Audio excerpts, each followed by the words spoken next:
Welcome to my channel audiobook পাওয়ারে আপনারা শুনছেন route to success Satyajit Chakraborty. Challenge. একদিন জীবনটা গল্প হবে, এতটাই অবিশ্বাস্য গল্প হবে যে সেই গল্পের নায়ককে একটিবার দেখতে ইচ্ছা হবে তার সাথে একটি সেলফি তুলতে, নিজের যত্ন করে রাখা ডায়েরিতে ইচ্ছা হবে সেই গল্পের নায়কের একটা অটোগ্রাফ নিতে।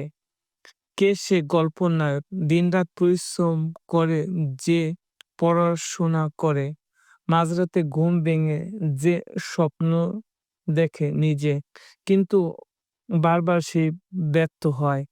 যারা এতদিন তাকে নিয়ে স্বপ্ন দেখিয়েছিল, একদিন তাদের স্বপ্ন মরীচিকা হয়ে যাবে। যারা একদিন আপনার পরিশ্রম আর সাধনা দেখে বিশ্বাস করেছিল আপনি পারবেন, কিন্তু আপনার বারবার ব্যর্থতা একদিন তাদের বিশ্বাসের জায়গাটা দুর্বল করে দিবে। যারা এতদিন ভেবেছিল আপনি অবশ্যই পারবেন, আপনার কর্মগত ব্যর্থতার কারণে একদিন তাদের বিশ্বাস করতে কষ্ট হবে যে আপনি আসলে পারতেন। তো প্রতিযোগিতার নামলেন, রেজাল্ট আসলো, আবার শুনতে হলো নো বাই। নো মানে না। আজ থেকে বলুন নো মানে নেক্সট অপরচুনিটি। পৃথিবীর বিখ্যাত সফলরা কি কখনোই ব্যর্থ ছিলেন না? এরা পৃথিবীর সবচেয়ে বেশি ব্যর্থ মানুষ ছিলেন একসময়। শুধু হাল ছাড়েননি বলে পরিশ্রমের কারণে তারা আজ সফল ব্যক্তি। ব্যর্থতার পর নিজেকে আরেকবার সুযোগ দিয়েছে বলে আমরা বাংলা সাহিত্যর চর্যাপদ পেয়েছিলাম। কারণ এটি আবিষ্কার করতে দিয়ে ২ বার ব্যর্থ হয়েছিল হরপ্রসাদ শাস্ত্রী। ব্যর্থতার পর নিজেকে আরেকবার সুযোগ দিয়েছিলই বলে আমরা এডিসনকে পেয়েছিলাম, যিনি হাজারবার ব্যর্থ হয়েছেন বৈদ্যুতিক বাতি আবিষ্কার করতে, কিন্তু আবিষ্কার করে শেষ হাসিটা তিনি হাসলেন। পৃথিবীর যত বিখ্যাত সফল ব্যক্তি আছেন তারা সবাই নিজেকে আরেকটিবার সুযোগ দিয়েছিলেন প্রতিযোগিতায়। আজ যারা সচিব, ম্যাজিস্ট্রেট, উচ্চপদস্থ কর্মকর্তা আছেন তারা সবাই কি প্রথমে চেষ্টায় সফল হয়েছিলেন? একবার ভাবুন সেই জজ, ম্যাজিস্ট্রেট এবং এএসপির কথা, যিনি চতুর্থবার গিয়ে চাকরিটা পেয়েছিলেন। যদি তৃতীয়বারে ব্যর্থতার পর তিনি হাল ছেড়ে দিতেন, তবে কি চতুর্থবারে এমন সাফল্য তার হাত ধরা দিত? আপনার চূড়ান্ত পর্যায় কেবল তখনই হবে যখন আপনি হাল ছেড়ে দিবেন। আমি চ্যালেঞ্জ করে বলতে পারি, আপনি জীবনে যতবারই ব্যর্থ হন না কেন, যদি হাল ছেড়ে না দেন তবে আপনাকে পরাজিত করবে এমন কেউ নেই। বিধাতাও আপনার পাশে আছেন, কারণ আপনি তারই সৃষ্টি। কেন আপনি এত হতাশায় ভোগেন? আপনি কি জানেন আপনি অনেকের কাছে এক উজ্জ্বল উদাহরণ। আমি অনেকে আপনার মতো একটা জীবন চেয়েও পাননি। কত মা-বাবা চেয়েছিল তার সন্তানটি আপনার মতো করে কলেজে, বিশ্ববিদ্যালয়ে যাবে, কিন্তু পারেননি। আপনি তাদের কাছে একটি উজ্জ্বল নক্ষত্র, আর এমন নক্ষত্র কাছে কেউ হতাশা আশা করে না। যে আপনি আজ চিন্তায় থাকেন, হতাশায় ভোগেন শুধু একটি চাকরির জন্য, সেই আপনি একদিন সফলতার কথা বলবেন আর আজকেই এই হতাশা নিয়ে তখন নিজে মুখ লুকিয়ে হাসবেন। তাই চলুন সব হতাশা, দুশ্চিন্তা জোরে ফেলে যুদ্ধে নামে। আজকের দিনটি হচ্ছে আপনার সেই ভবিষ্যৎ যা নিয়ে আপনি গতকাল, গত মাস, গত বছর চিন্তিত ছিলেন। আজ অন্তত এমন কিছু করুন যা নিয়ে আগামী মাস কিংবা আগামী বছর আপনাকে ভাবতে না হয়। ছাড়ুন হতাশা, বাঁচান আশা। আপনার হাতেই আগামীর সফলতা। আপনি সফল হওয়ার পর আপনার ব্যর্থতা কেউ মনে রাখবে না। যদিও কেউ কখনো আপনার ব্যর্থতার কথা বলে তখন সেটা অনুপ্রেরণা হিসেবে নিবে সবাই।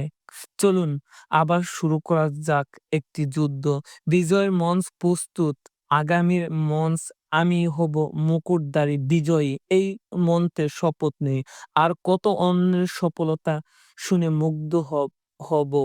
আর কত অন্যের সফলতা গল্প শুনে আমাদের মুগ্ধ করার সময় এসেছে, এবার নিজের সফলতার গল্প শুনিয়ে অন্যদের মুগ্ধ করার সময় এসেছে। এবার বিজয় মঞ্চে দাঁড়িয়ে হাততালি নেওয়ার। আমি আবার দৃঢ় কণ্ঠে উচ্চারণ করছি, সফলতার ভাগ্য হাতের রেখায় না, হাতের মুঠোয়। ট্রেনের উম বেকার যাত্রীরা। একটি চাকরির বিজ্ঞপ্তি মানে লাখো প্রার্থীর স্বপ্নের যাত্রা। যে ছেলেটি টেকনাফ বসে প্রস্তুতি নিচ্ছেন তার প্রতিযোগিতায় তৈরিছেন তেঁতুলিয়ার শেষ প্রান্তে। টেকনাফ থেকে তেঁতুলিয়া, রূপসা থেকে পাটুরিয়া ৫৬,০০০ বর্গমাইলে প্রতি ইঞ্চিতে এক বেকারের বিপরীতে চাকরি যুদ্ধে লিপ্ত হচ্ছে লাখো প্রতিযোগী। যে ছেলেটি ক্লাসের ফার্স্ট বয় ছিল কিংবা যে ছেলেটি ৩৩ নম্বর জন্য যুদ্ধ করত পরীক্ষার আগের রাতে, যে মেয়েটি সবসময় বার্ষিক পরীক্ষার রেজাল্টের দিন মনে, মনে আল্লাহকে ডাকতো যেন সব বিষয়ে এ প্লাস থাকে, কিংবা যে মেয়েটি শুধু চেয়ে আছে গণিত পাস মার্ক থাকবে কিনা, কারণ গণিতে পাস করতে পারলে সে নতুন ক্লাসে প্রমোশন পাবে। সেই দিনের সব ছেলেমেয়ে আজ বেকার ট্রেনের যাত্রী। যে কোন সময় ফার্স্ট ছিল আর কে ছিল লাস্ট বেঞ্চের স্টুডেন্ট তার আজ কোনো হিসাব নেই। এখন হিসাব শুধু একটাই, চাকরি চাই, চাকরি চাই। অসহ্য বেকারত্ব, টিউশনের টাকা পকেটে রাখার দায় হয়ে পড়েছে। বেকার যুবকটি একেকটি পরীক্ষা মানে আবেদনের জন্য টাকা, একেকটি পরীক্ষা মানে ঢাকায় যাওয়ার উম গাড়ি ভাড়া, দুপুরে পিজ্জা, চিকেন, বার্গার কিংবা মোগলাই বিরানির দোকানের সামনে দিয়ে বেকার যুবকটি শুধু দীর্ঘশ্বাসে ভালো খাবারের গন্ধ নাকে নিয়ে হেঁটে যায় পাশের মামার টঙে। একটা ৳৫ রুটি আর ১ কাপ চায়ের জন্য হায় জীবন! তবু মলিন মুখে একটু হাসি। সামনেই তো একটা নিয়োগ পরীক্ষা, চাকরিটা এবার হলেই তো হয়। প্রতিদিনের নামাজের সময় কত মা যেন আল্লাহকে বলেন ছেলের চাকরির জন্য, প্রতিদিন কত মা ঠাকুরঘরে উপোস করে ঈশ্বরের কাছে প্রার্থনা করে আপনারই একটি চাকরির জন্য। তা শুধু ওই বিধাতাই জানে। প্রতি বৃহস্পতিবার চট্টগ্রাম, রাজশাহী, সিলেট, বরিশাল, খুলনা সহ সারা দেশ থেকে যাকে যাকে স্বপ্ন আসে রাতের ট্রেনে চড়ে। একটা চাকরি মানেই মায়ের স্বপ্ন পূরণ। একটি চাকরি মানে বাবার শাসন ভরা চোখে সুখে আস্ফালন। একটা চাকরি মানে ভিজিটিং কার্ডে নামের নিচে ছোট করে পদবি লেখা। একটি চাকরি মানে অপেক্ষায় থাকা, পিয়সীর নতুন স্বপ্ন দেখা। আমি সেই বোনটির কথা ভাবছি যে লং জার্নি করতে পারে না বলে দূরে কোথাও যায়নি কখনো। আর সেও চাকরি লাভের আশায় এখন নিত্য ঢাকায় যাত্রী। আয়নায় যে বোনটা আগে নিজের মুখটি দেখতো কত শতবার, চোখের কাজলটি একটু দিয়ে ভুল হলেই সে মুছতো কতবার, আর এখন রাত জেগে পড়তে চোখের নিচে কালি পড়ে গেছে, সেই দিন তার নজর নেই। যে ছেলেটি আগে সারাদিন দেখতো ফেসবুক মেসেঞ্জার রিপ্লাই এসেছে কিনা, তার ছবিতে বিশেষ কেউ কমেন্ট দিয়েছে কিনা, এখন তার সেই দিকে কোনো খেয়াল নেই। এখন সে দেখে পত্রিকার নতুন কোনো চাকরির বিজ্ঞপ্তি এসেছে কিনা। লাজুক সেই মেয়েটি কিংবা উম গড় কোনো ছেলেটি যে খুব একটা ঘরের বাইরে যেত না, সে এখন একগাদা বই হাতে বিশ্ব ভ্রমণ করে। বইয়ের ১ম পাতায় বাংলাদেশ থেকে শুরু করে আমেরিকা, সৌদি আরব, রাশিয়া, চীন, ভারত, পাকিস্তান ভ্রমণ করে আসে সেই কয়েক ঘন্টায়। মুহূর্তেই তার জানা হয়ে যায় কোন দেশের রাষ্ট্রীয় ভাষা কি, মুদ্রার রাজধানীর নাম কি, শুধু জানা হয় না চাকরিটি তার কখন হবে। শুধু একটি চাকরির আশায় লাজুক বোনটিও ঘর ছেড়ে বেরিয়ে আসে ঢাকায়। শুক্রবার রাস্তায় ওই দিন সেই দিন কলেজে ভর্তি হতে যে মেয়েটির বাবাকে ছাড়া যেতে পারেনি, আজ সে বড্ড আদরের মেয়েটিও চাকরি পরীক্ষা কেন্দ্রে জানতে ঢাকায় মৌচাক থেকে মালিবাগ, কারণ বাজার থেকে স্বামীবাগ, সব রাস্তায় মোড়ে শুধু পরীক্ষা কেন্দ্র খুঁজে বেহেরে। আমি বিধাতার কাছে আকুল প্রার্থনা করি তিনি যেন কষ্টের সঠিক প্রতিদান দেন। তিনি উম যেন সব মা-বাবার মুখে এক টুকরো হাসি দেন, সবার মনের আশা পূরণ করেন। শুধু বিশ্বাস করি বিধাতা কখনোই তার সৃষ্ট জীবকে তার কষ্টের প্রতিদান না দিয়ে বিমুখ করবে না। লক্ষ্য যেখানে অটল, বিশ্বাস সেখানে অনড়, মনোবল সেখানে ইস্পাত ও কঠিন স্বপ্ন সেখানে বিজয়ের। যেখানে সকল বাধা পেরিয়ে ভাগ্য চাকা ঘুরিয়ে টেনে গন্তব্য পৌঁছাবে, সকল অ্যাডমিট কার্ড, অ্যাপ্লিকেশন লেটার একদিন হয়ে যাবে অ্যাপয়েন্টমেন্ট লেটার। আর তখনই বেলা বসুর ফোন কল দিয়ে জানিয়ে দেয় হবে গানটি, চাকরির টাইম পেয়ে গেছি, বেলা শুনছো। অধূমপায়ী বন্ধু গ্রুপ। নন্দিত মানুষ, নন্দিত গ্রন্থ। যখন সিগারেটের ধোঁয়ায়, মদের ছোঁয়ায় মাতাল এক প্রান্তে যুবক, তখনই মাদকবিরোধী সেমিনার, অন্য প্রান্তে চলছে মাদকমুক্ত সমাজের শপথ। আর কত ব্যবধান মানুষের মানুষ, যারা খুন করছে আর যারা খুন হচ্ছে, উভয় মানুষ, যারা অপরাধ করছে আর যারা অপরাধের বিচার চাইছে, তারা উভয় মানুষ। অথচ মানুষ মানুষে কত ব্যবধান, কিন্তু সবাই নিজেকে যুক্তিতে সঠিক। আপনি সমাজের জন্য কিছু করতে চান, সমাজকে তা নিয়ে আপনি প্রতিনিয়ত ভাবেন, কিন্তু কিছুই করতে পারছেন না। এই তো সমাজকে বদলে দিতে আপনার 1000 টাকা ব্যানার ছাপাইতে হবে না, দেওয়ালে দেওয়ালে রঙিন পোস্টার দিতে হবে না, এমপি মন্ত্রীকে দাওয়াত দিয়ে লক্ষ টাকার ডোনেশন নিয়ে মিডিয়ার সামনে বড় অনুষ্ঠানও করতে হবে না। যদি আপনি ধূমপায়ী হন, তবে আজ থেকে যেসব মাদক বর্জন করে পৃথিবী থেকে একজন ধূমপায়ী কমান। আপনার ধূমপায়ী বন্ধুকে ধূমপান মুক্ত করার চ্যালেঞ্জ নিস। একজন বন্ধুই পৃথিবীর বড় সাইকোলজিস্ট। সে সব পারে। পৃথিবীর ৯৯% ধূমপায়ী ধূমপান শুরু করে বন্ধুর আহ্বানে। কোনো এক বন্ধু যদি কাউকে ধূমপানে উৎসাহিত করতে পারে, তবে আপনি অন্তত হয়ে যান সেই বন্ধু যে তার ধূমপায়ী বন্ধুকে ধূমপান মুক্ত করতে পারে। পুরো পৃথিবী ধূমপান মুক্ত করার জন্য আপনার জন্য কঠিন, কিন্তু আপনি এটা প্রমাণ করতে পারেন আপনার বন্ধু গ্রুপটি অধূমপায়ী। কারো জীবন পাল্টে দেওয়ার ক্ষমতা হয়তো আপনার নেই, কিন্তু জীবনের ক্ষুদ্র ক্ষুদ্র ভুলগুলো ঠিক করে দেওয়ার ক্ষমতা আপনার আছে। আজ আপনার বন্ধুটিকে ধূমপান মুক্ত করার মানে হলো কাল আপনি তার দ্বারা ধূমপানে আকৃষ্ট হওয়ার পথটা বন্ধ করে দেন। সেলফি তো অনেকে তুলেছেন, এবার একটি সেলফি তুলুন। অধূমপায়ী বন্ধুরা মিলে ক্যাপশন দিবেন, অধূমপায়ী বন্ধু গ্রুপ। সপ্তাহে অন্তত একজন ধূমপায়ীকে ধূমপান মুক্ত করে গ্রুপের সংখ্যা বাড়ান।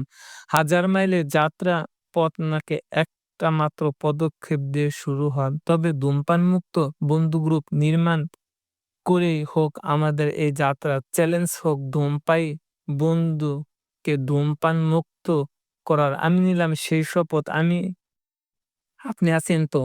যদি ধূমপায়ী বন্ধুকে অধূমপায়ী করতে না পারেন, তবে নতুন ধূমপায়ীদের অন্তত ধূমপানে নিরুৎসাহিত করুন। তাও যদি না পারেন, তবে যারা এখনো ধূমপান শুরু করেনি তাদের অন্তত অধূমপায়ী থাকার জন্য অভিনন্দন জানান। ভালো কাজের সফলতা হতে না পারলে অন্তত বলতে পারেন, আমি চেষ্টাটুকু করেছি। বিজয়ের সিঁড়িতে দাঁড়িয়ে আর কত বন্ধুর ভিজিটিং কার্ড পকেটে বাড়ি করবেন? এবার সময় এসেছে নিজের ভিজিটিং কার্ড বন্ধুর উপহার দেওয়ার। বিজয় মঞ্চের নিচে বসে আর কত অন্যের সফলতার গল্প শুনে হাততালি দিবেন। এবার সময় এসেছে নিজের সফলতার গল্প শোনানোর। অনেকগুলো হাত আজ অপেক্ষায় আছে আপনি মঞ্চে উঠলে হাততালি দিবে বলে। অনেকগুলো ফুল প্রতিদিন ফুটে চলেছে আপনি সফল হলে মালা পরাবে বলে। বিশ্বাস রাখুন নিজের উপর চ্যালেঞ্জ নিন।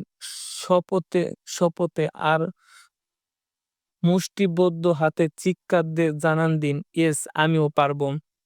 আগুনের ১ম আবিষ্কার হয়েছিল পাথরের সাথে পাথরের ঘর্ষণের ফলে। আবিষ্কারের আগেও আগুন ছিল শুধু পাথরটিকে ঘষতে পারেনি বলে। আগুনটি দেখেনি আগুনের তেজ। যেদিন পাথরে ঘষা লাগে সেই দিন দেখল সবাই আগুন। আর আগুন তেজ। আপনার মাঝেও লুকিয়ে আছে আগুনের সেই শিখা। স্বপ্নের ও স্বল্পতা এবার অপেক্ষা শুধু ঘর্ষণে, অপেক্ষা একটি চ্যালেঞ্জের। আর কত সফলতা ইতিহাস গড়বেন। এমন একটা চ্যালেঞ্জ নিন যে নিজে একটা ইতিহাস হয়ে যায়। ব্যর্থ হয়ে চোখ ভিজে কোনো লাভ নেই। সফলতার পথটা একটা চলন্ত বাস ভ্রমণ। গন্তব্য না পৌঁছানো পর্যন্ত আপনাকে স্পিকার ব্রেকার থামিয়ে দিবে। ট্রাফিক সিগন্যালে লাল বাতি আপনাকে মাঝে পথ আটকে রাখবে। কিন্তু যার গন্তব্য পৌঁছানোর মতো ধৈর্য আর সাহস আর সাধনা থাকবে, সে ঠিকই গন্তব্য পৌঁছে দিবে। আপনার চোখের জলে ২ দিন সবাই মায়া দেখাবে কিন্তু পরের দিন তারাই আপনাকে নিয়ে ব্যর্থতার উদাহরণ তৈরি করবে। যারা চোখ মুছে উঠে দাঁড়ায় জানে তারাই একদিন হাসির নক্ষত্র হয়। ইয়েস আমি বিশ্বাস করি আজকের তৈরি করবে। যারা চোখ মুখে উঠে দাঁড়াইতে জানে তারা একদিন হাসির নক্ষত্র হয়। ইয়েস আমি বিশ্বাস করি আজকের এক ফোঁটা চোখের পানি কালকের হাসিতেও পরিণত হবে। শুধু প্রয়োজন ধৈর্য ধরে হাল না ছেড়ে লড়াই করে যাওয়ার সাহস। নায়কের জন্ম তখন হয় যখন ব্যর্থতা তাকে ঘিরে রাখে। আশাবাদী মানুষেরাও তার প্রতি আশা ছেড়ে দেয়। কাছের মানুষগুলোও দূরে সরে যায় কিন্তু একদিন সবাইকে চমক দিয়ে সেই ব্যর্থ ছেলেটি হয়ে যায় শীর্ষ সফল ব্যক্তি। যারা এক সময় বলেছিল আপনি পারবেন না, আপনার সফলতা তারাই আবার বলবেন, "জানতাম তুমি পারবে।" এভাবে একটি সফলতা বদলে দেয় মানুষের মুখের কথা। বাধার পাহাড়ে জয়ধ্বনি। সাহসীরা ভাগ্যকে গড়েন আর অলস ও কাপুরুষরা ভাগ্যকে দোষারোপ করেন। যারা এভারেস্ট জয় করেছেন তারা লিফটের চেয়ে এভারেস্টের চূড়ায় পৌঁছায়নি। নিজের পায়ে ভর দিয়ে শত বাধা পেরিয়ে আত্মবিশ্বাসের সাথে তারা এভারেস্ট জয় করেছে। কে কবে মাতৃত্ব পেয়েছে প্রসব বেদনা ছাড়া, কে কবে দুর্বৃত্ত হয়েছে হোঁচট খাওয়া ছাড়া। তাহলে আপনি কেন পরিশ্রম আর কঠোর সাধনা ছাড়াই সফলতা আশা করেন? আমি বিশ্বাস করি প্রতিটি মানুষই একজন ভাগ্য নির্মাতা মহান স্থপতি। জীবনে চ্যালেঞ্জ নিতে হয়। নদীতে নৌকা ভাসিয়ে দিলেই সেটা তীরে গিয়ে নির্দিষ্ট গন্তব্য পৌঁছাবে না। ২ হাতে নৌকা বইটা চালাইলে তবেই তো সে গন্তব্যের সন্ধান পাবে। স্বপ্ন শুধু দেখলেই হয় না, স্বপ্ন পূরণে চাই ইস্পাতের কঠিন মনোবল বাঁধা। আসলে অনেকের পরিকল্পনার পরিটায় উড়ে যায়, পড়ে থাকে শুধুই কল্পনা। অথচ কেউ বাধা ভয় ভাঙ্গিয়া ভাগ্যকে বৃদ্ধাঙ্গুল দেখিয়া কল্পনায় গড়ে তুলতে সাফল্যের মহাপরিকল্পনায় হাসবে। জীবন মানে মাংসপেশির এক মানব সভ্যতা নয়। জীবন মানে দীর্ঘশ্বাসের আড়ালে শুধু বেঁচে থাকাই নয়। জীবন মানে চ্যালেঞ্জ। অস্তিমিত সূর্যকে কেউ প্রণাম করে না। শান্ত সমুদ্রে কেউ দক্ষ নাবিক হতে পারে না। আপনার বাধা আর ব্যর্থতার মাঝে সফলতার বীজ রোপণ করা আছে। পাহাড়ের বাধা পেরিয়ে আঁকাবাঁকা পথে বেয়ে পানি আসেই বলে ঝর্ণার দৃশ্য এত সুন্দর হয়। ঝর্ণা তো আপনার ঘরেই আছে। সেটা কেন এত সুন্দর না?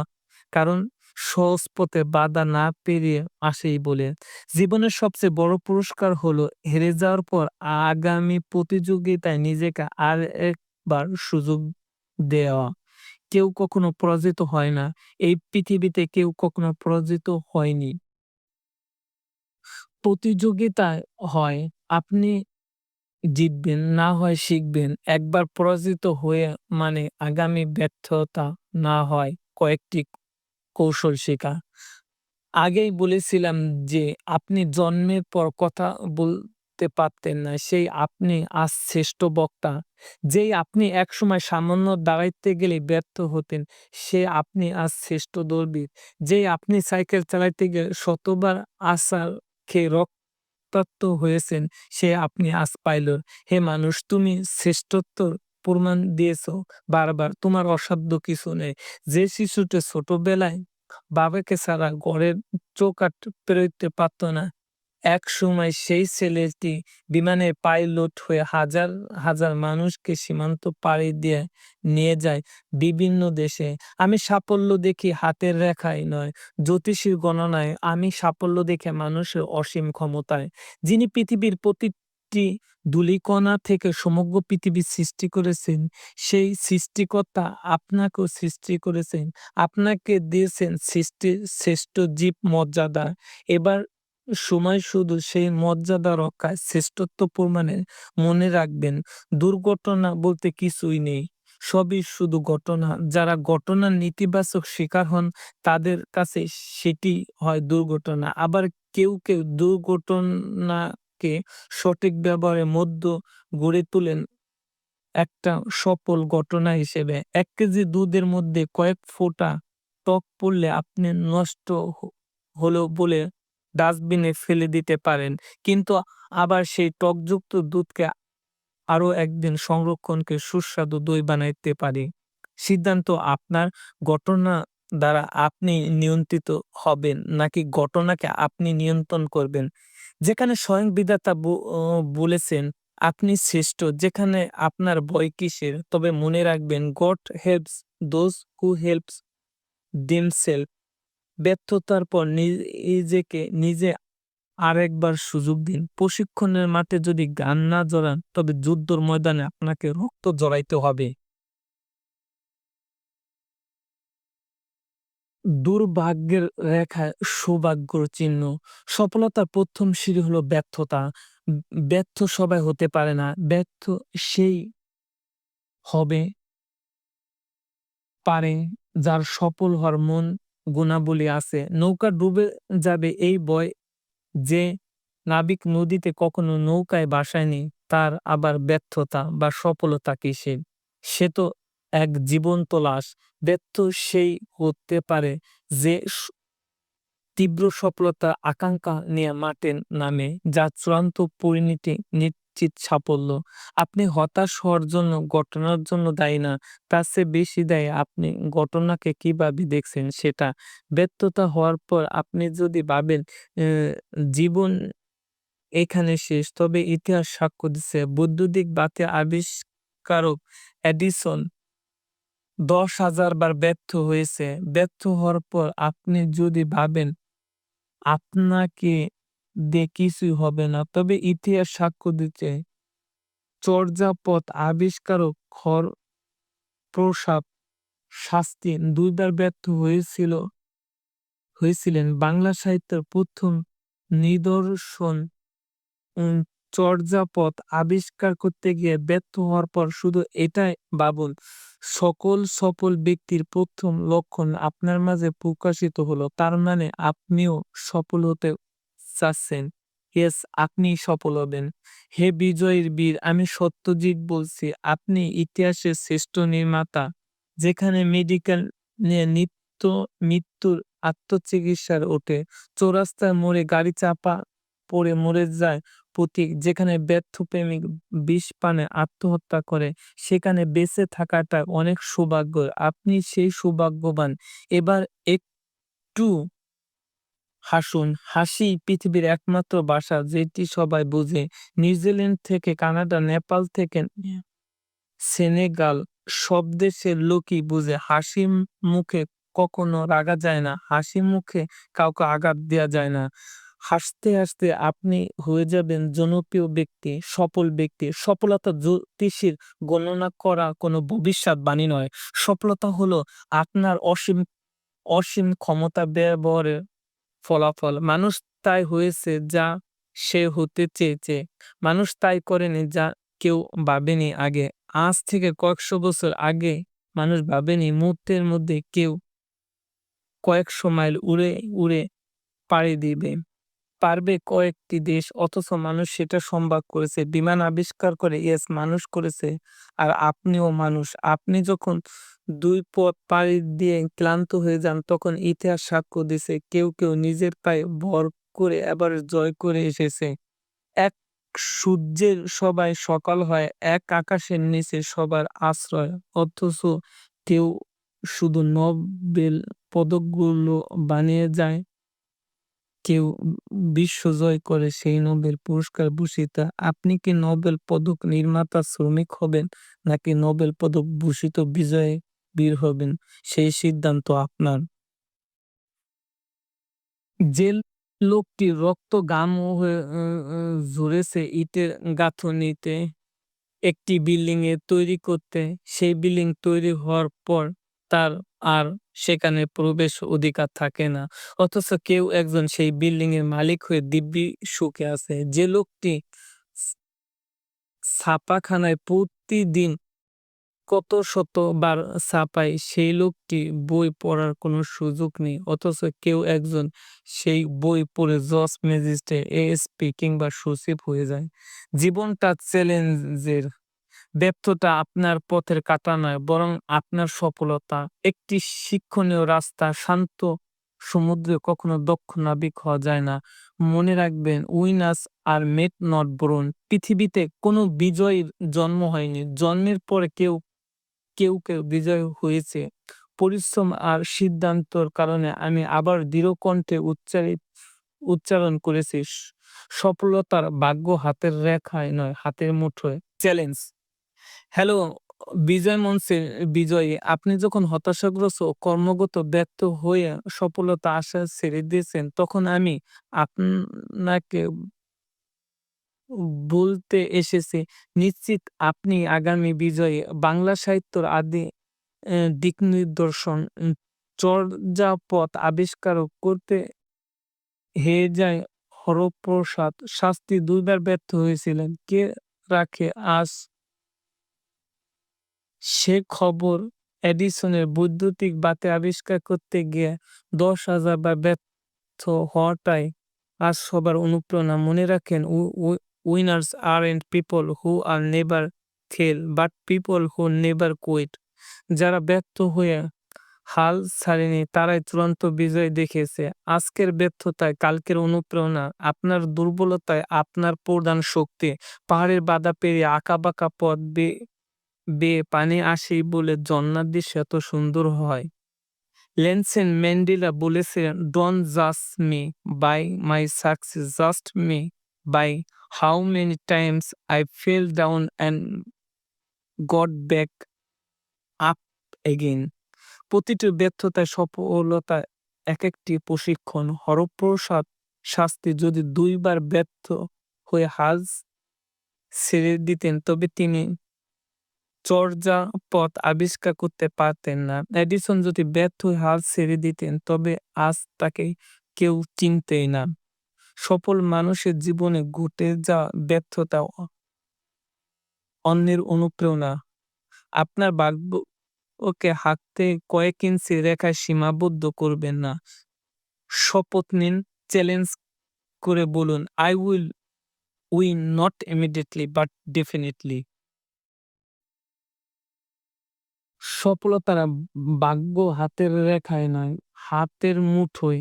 শুধু মনে রাখবেন, বহু শক্তিমান হাল ছেড়ে দেয়, হার মেনে যায় দ্রুতগামী জীবনযুদ্ধে তারাই জেতে যারা বলে জিতবই আমি। চলুন চলুন রাগ নিয়ন্ত্রণ করি। আমরা মানুষ খুব সহজে রেগে যায়। আচ্ছা, মানুষ রাগে কখন? যখন তার বুদ্ধি বিবেচনা বিবেচক সবকিছুই পরিস্থিতির কাছে অকার্যকর কর হয়ে যায়। তখনই মানুষ রেগে যায়। আপনি রিকশার করে অফিসে যাবেন কিন্তু রিকশাওয়ালা ভাড়া চেয়ে বসলো দ্বিগুণ। মাথা আপনার গরম হয়ে গেল। আপনিও রেগে গিয়ে খুব চিৎকার চেঁচামেচি করে তাকে ইচ্ছামতো গালমন্দ করলেন। "জনাব, এতে কি আপনার রিকশা ভাড়া কিছু কমেছে?" আপনি চিৎকার করে গালমন্দ করে নিজের ব্যক্তিত্বটা কিছুটা বিসর্জন দেয়া ছাড়া আর বিশেষ কিছু কি করতে পেরেছেন? গতকাল পর্যন্ত যে লোকগুলো আপনাকে খুব ভদ্র জানতো, শুধু আজকের ব্যবহারে তারা আপনাকে সম্পর্কে নেগেটিভ ভাবতে শুরু করলো। এইবার হয়তো আপনি আমার উপর রেগে গিয়ে বলবেন, "রিক্সা ভাড়া দ্বিগুণ চাইলে রাখবো না তো কি করবেন?" জনাব, একটু থামুন। আ আপনি খুব বিচক্ষণ একটা লোক। আপনি কি চান আপনার প্রতিটি কাজের একটি সুন্দর অর্থ থাকুক? নিশ্চিত। তাহলে এই জীবনে রেগে গিয়ে কোনো কাজটি আপনি সুন্দর করতে পেরেছেন। আপনি চান অন্য রিক্সা খোঁজ করতে পারেন। এই সহজ কাজটা না করে আপনি রেগে যাওয়ার মতো কঠিন কাজটা করতে গেলেন। শুধু কি তাই? ঘরের রান্নায় একটু লবণ বেশি হলে আপনি রেগে যান। অফিসের একটা ফাইল হারিয়ে গেলে আপনি রেগে যান। কেউ আপনার মনের মতো কাজ করতে না পারলে আপনি রেগে যান। আপনার অধস্তন কর্মচারী একটু ভুল করলে আপনি রেগে যান। অথচ আপনি চাইলে প্রতিটি কাজ শান্ত থাকতে পারেন। কারণ রেগে গেলে কোনো সমস্যার সমাধান তো হয়ই না, বরং নতুন সমস্যা সৃষ্টি হয়। যার উপর আপনি রেগে গেলেন, রেগে চিৎকার চেঁচামেচি করলেন, গালমন্দও করলেন, সে লোকটি কি একে ভালোবাসবে? আপনিও হলো কি করতেন? কেউ যদি আপনাকে খুব গালমন্দ করে তাহলে কি আপনার শুনতে খারাপ লাগবে? এই যে জনাব, আপনি ঠিক যেমনটি ব্যবহার পেয়ে চান ঠিক তেমন ব্যবহার অন্যদের সাথে করুন। জীবনের প্রতিটি ধন্যির মতো যা দিবেন তাই ফেরত পাবেন। রেগে গেলেন কি হয়? রেগে গেলে আপনি ১ম এ নিজের উপর নিয়ন্ত্রণ হারান। তার সবচেয়ে বড় প্রমাণ হলো রেগে গেলে আপনি খুব চিৎকার করে কথা বলেন। কেন চিৎকার করেন? যার উপর রাগ দেখাচ্ছিল লোকটা তো ১ মাইল দূরের কথা। আপনার কাছে, আপনার পাশে দাঁড়িয়ে আছেন। তাহলে আপনার এত চিৎকার দরকার কি? আপনি যে রেগে গেলেন, নিজের উপর নিয়ন্ত্রণ হারান, এটাই তো তার বড় প্রমাণ। রেগে গেলে মানুষের ব্লাড প্রেশার সহ নানা রোগ বেড়ে যায়। শুধু তাই নয়, এই রাগ থেকে হার্ট অ্যাটাক করে মানুষের মৃত্যু পর্যন্ত হয়। তাহলে এই রাগের মানে কি? মনে করুন আপনি বাসা থেকে বের হবেন। এমন সময় আপনার ছোট শিশুটি পানি পান করতে গিয়ে টেবিল থেকে গ্লাসটি ফেলে দিয়ে ভেঙে ফেলল। এই মুহূর্তে আপনি খুব রেগে গিয়ে তাকে মারলেন, বকাও দিলেন। হয়তো রেগে গিয়ে এমন কিছু ভাষায় তাকে গালমন্দ করলেন যা খুবই বাজে। এতে কি হলো? আপনার সন্তানটিকে আপনি নিজেই কিছু বাজে শব্দ শিখিয়ে দিলেন। সে সাথে গ্লাস ভাঙ্গার কারণে তাকে মারার ফলে তার মধ্যে কাজের প্রতি একটা ভয় সৃষ্টি হয়। যার ফলে ভবিষ্যতে সে যেকোনো কাজ করতে ভয় পাবে। অথচ আপনি চাইলেই এই গ্লাস ভাঙ্গার জন্য তাকে না মেরে, বকা না দিয়ে যদি ভালোবেসে কাছে ডেকে ওই ভাঙ্গা গ্লাসের টুকরোগুলো কিভাবে সমাধানে তুলে নিতে হয় সেটি শিখিয়ে দিতেন। তবে কাজের প্রতি তার আগ্রহ বাড়ত এবং আপনার প্রতিও তার ভালোবাসাও বেড়ে যেত। এভাবে শিশুরা সৃজনশীল ও মানসিকতা নিয়ে বেড়ে ওঠে। তাহলে দেখুন আপনার রাগটি শুধু আপনার ক্ষতি করছে না, আপনার আশেপাশে মানুষকেও ক্ষতি করছে। এমনকি আপনার সন্তানেরও। রেগে গিয়ে আপনি হাতের মোবাইলটি সেটটি ভেঙে ফেলতে ১ মিনিটও দেরি করেন না। এমনকি হাতের কাছে যা পান তাই ভেঙে ফেলেন। অথচ সেই জিনিসটা কিনতে আপনাকে পরিশ্রম করতে হয়েছে। রেগে গেলে সম্পর্ক অবনতি ঘটে। আপনি হয়তো খেয়াল করছেন, আপনি যার উপর রেগে যান, সে আপনার যত প্রিয় মানুষ হোক না কেন, তার সাথে আপনার খুব উম খারাপ ব্যবহার করে। ওই মুহূর্তে তাহলে ফলাফল কি দাঁড়ালো? রেগে গেলেন তো হেরে গেলেন। আজ থেকে সব রাগ একসাথে চলে যাক। আপনি হয়ে উঠুন হাসি মাখা এক চমৎকার এক ব্যক্তি যাকে সবাই ভালোবাসবে।